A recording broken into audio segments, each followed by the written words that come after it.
खुफिया एजेंसियां और सीटीडी के लोग मेरे घर जफर कॉलोनी जंग रोड मुजफ्फरगढ़ पे दाखिल हुए हैं और इन्होंने बहुत बड़ा जुल्म और बेगैरती का मुजाहरा किया है। मेरी बीवी को इन्होंने नंगा कर दिया है, मेरे मोबाइल चाहे तशद्दुद किया है, बच्चों को मारा है। मेरा छोटा बच्चा 10 महीने का है, वो चीखता चिल्लाता रहा है। अस्सलाम वालेकुम पाकिस्तानियों, आज मैंने जमशेद दस्ती की वीडियो देखी जिसमें वो बंदा कहता है कि मेरी बीवी को नंगा किया गया है।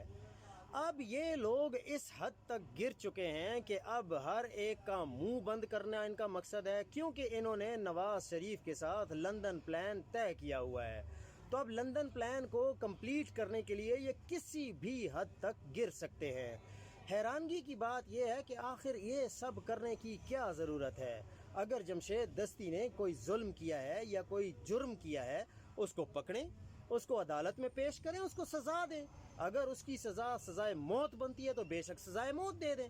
लेकिन ये तो इंतहाई गिरी हुई हरकत है कि आप बंदे की बीवी के कपड़े उतार देते हैं और उसके 10 माह के बच्चे को रोता रोता रोता रोता देख कर आप लोग इंजॉय करते हैं।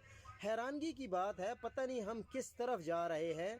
हम तो सिर्फ यही कह सकते हैं कि देखें, अगर किसी बंदे ने कोई जुर्म किया है उसको सज़ा ज़रूर दें, लेकिन आप बिल्कुल इतना जुल्म ना करें कि इस हद तक आप गिर जाएं।